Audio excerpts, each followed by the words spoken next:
So hello guys, this is the third part of properties of solid.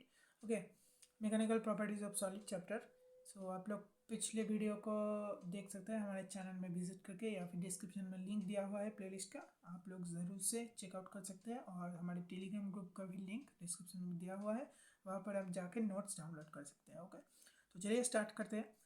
यहाँ पर next question क्या दिया हुआ है, to calculate elongation in wire we have to, क्या होगा कि इंटीग्रेट करना होगा, integrate, because this is a non uniform case.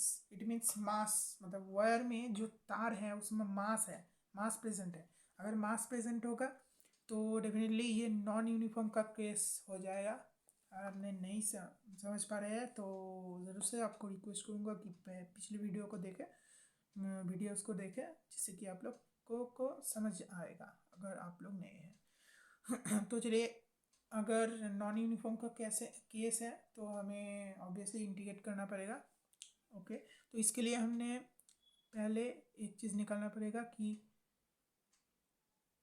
अगर एल लेंथ का मास एम है, ओके, मतलब पूरे लेंथ का मास एम दिया हुआ है, तो ये जो लेंथ की जो डेंसिटी है, ओके, मतलब लेंथ की जो मास डेंसिटी आप लोग कह सकते हैं, मास डेंसिटी. तो मास डेंसिटी क्या दिया हुआ है, lambda equal to M divided by L, obviously total mass divided by total length. This mass per unit length हम लोग निकाल रहे हैं. और क्या हो गया यहाँ पर, टेंशन भी हम लोग निकाल रहे हैं इसका. अब टेंशन ऐसे नहीं निकलेगा, हमें जो मतलब यहाँ पर हमने डी एक्स पार्ट हमने ले लिया है, तो उसका ऊपर में टी एक्स टेंशन एक्ट कर रहे हैं, तो इसको निकालने के लिए हमें मास डेंसिटी का ज़रूरत था. अब हम टी एक्स, ये जो हमने मार्क किया है, ये टी एक्स निकाल रहे हैं. और नीचे क्या हो रहा है कि ये जो एक्स पार्ट है, ये जो एक्स पार्ट है, ओके, बचा हुआ, तो इसका जो नीचे में फोर्स एक्ट करेगा वो है एम जी, मतलब एम एक्स, एक्स पार्ट का मास इंटू जी, ग्रेविटेशनल जो है, तो वो ही होगा. तो एम एक्स क्या होगा, एम एक्स होगा एम बाई एल, मतलब mass density into length. Okay, mass density into length अगर करते हैं तो आपका एम एक्स आप पा जाएंगे. तो मास ऑफ एक्स पार्ट, इसको ही हमने यहाँ पर लिखा है. ओके, एम एक्स को इंटू जी, सेम मतलब टेंशन हमने यहाँ पर निकाल लिया है. तो समरी क्या होगा कि हमें मास डेंसिटी पहले मास पर यूनिट लेंथ बाहर करना पड़ेगा, मतलब मास पर यूनिट लेंथ निकालना पड़ेगा, और उसको हम कहते हैं मास डेंसिटी. मास डेंसिटी से हमने उस एलिमेंट के निचले वाले पार्ट में जो एक्स लेंथ लिया, उस लेंथ को हमने मल्टीप्लाई करना पड़ेगा. तो उससे हम लोग ये जो टी एक्स है, टी एक्स है tension of this x element, वो निकल आएगा इंटू. तो इसके बाद देखते हैं क्या बोला है, finding elongation in D X. Okay, elongation हम लोग फाइंड कर रहे हैं, तो stress equal to tension divided by A, obviously. तो टेंशन डिवाइडेड बाई ए मतलब ये यंग्स मॉड्यूलस के फॉर्मूला में हम लोग डाल रहे हैं. तो D L is the elongation, elongation निकालना है हमें, इसलिए हमें टेंशन भी चाहिए, इसलिए हमने टेंशन निकाला. इसके बाद क्या है, ओके, सो डी एल को इधर लाते हैं, मतलब हमें इलोंगेशन निकाला है इक्वल टू जो भी है उसको हम लोग इंटीग्रेट कर देते हैं 0 से एल लेंथ में. ओके, तो बाकी जो कांस्टेंट पार्ट है वो बाहर आ गया, और एक्स स्क्वायर डिवाइड बाई 2, मतलब ये लेंथ का पार्ट है इसलिए वह अंदर रह गया, और 0 से एल लेंथ तक इंटीग्रेशन कर दिया. इसके बाद ओके, ओके, इसके बाद हमें ये जो लेंथ है, टोटल जो लेंथ है वो यहाँ पर निकल गया है. Okay, L equal to 1 by हमारा जो यंग्स मॉड्यूलस है Y into M G divided by A into L by 2. Okay, आप लोग इसको दूसरी बार प्रैक्टिस करेंगे. ओके, मैं भी इसको देखूंगा बाद में. तो ये नेक्स्ट क्वेश्चन है हमारे पास, ये एक एल लेंथ का है. ओके, ये तो क्वेश्चन है, ये एक कॉन्सेप्ट है बहुत इंपॉर्टेंट. ये अगर एल लेंथ का एक रॉड है और मास एम है, तो हम इसके मास को बीच में कौन सा मान सकते हैं, we can assume effective length at L/2. Okay, अगर L लेंथ का है तो L/2 and mass of its at center of mass. Center of mass में हम लोग इसका मास को मान सकते हैं.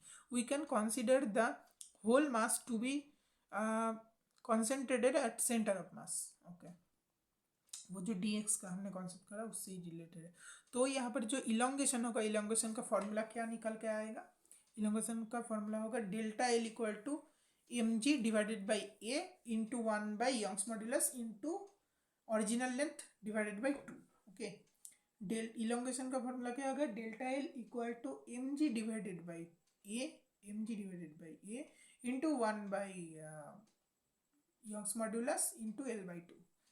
ओके, इसको हम कैसे याद रखेंगे? इसका कोई ट्रिक बनाना पड़ेगा. चलो देखते हैं. mg इट मीन्स नीचे जो फोर्स एक्ट कर रहा है mg डिवाइडेड बाई, ओके मैं ऐसे सोचता हूँ, mg है, mg नीचे एक्ट कर रहा है, नीचे क्या है? एरिया है, एरिया में एक्ट कर रहा है तो mg अपॉन एरिया. ओके, ये तो निपट गया. 1 बाई यंग्स मॉड्यूलस याद रह जाएगा, 1 बाई यंग्स मॉड्यूलस, और L/2 पे हमने मास को कौन सा मान लिया है? तो L/2 हमने दे दिया है. बहुत ही बढ़िया चीज़ ये तो हो गया. तो हमें याद हो गया कि delta L equal to mg upon area. Okay, upon area into 1 by Young's modulus into L/2 में मास कॉन्जर्व्ड है तो L/2. बहुत बहुत सही, बहुत सही. यहाँ पर हमें फॉर्मूला याद हो गया. अगर ऐसी केस हुआ मतलब नॉन यूनिफॉर्म का, तो ऐसे हमें फॉर्मूला पुट कर.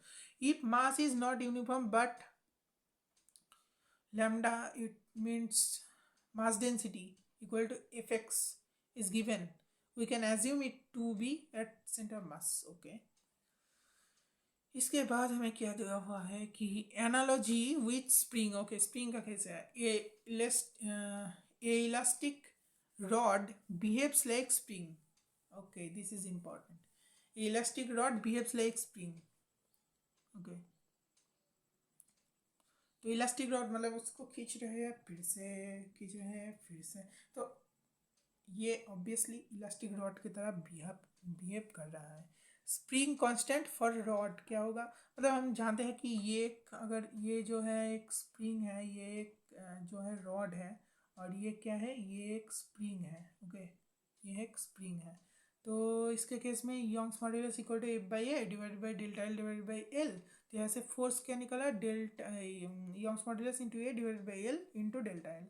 और यहाँ से फोर्स बाई डॉट क्या है? तो डेल्टा मतलब Young's modulus into A divided by L into delta L.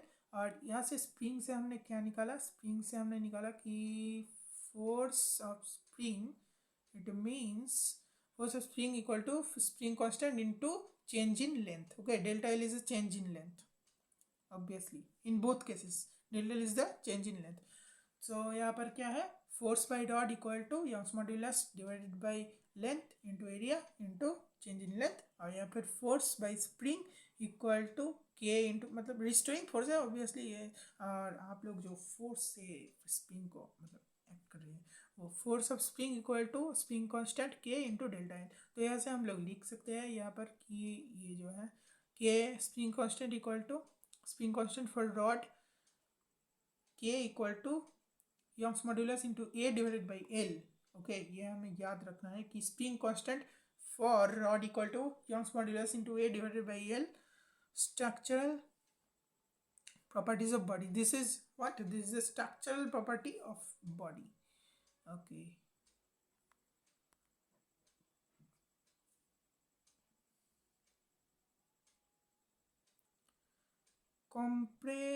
Comparison with energy. Comparison. Okay, तो चलिए अगले वीडियो में हम इस पार्ट को देखते हैं. ओके, आप लोग चैनल पे जाइए, चेक करिए, अगले वीडियो पड़ा होगा.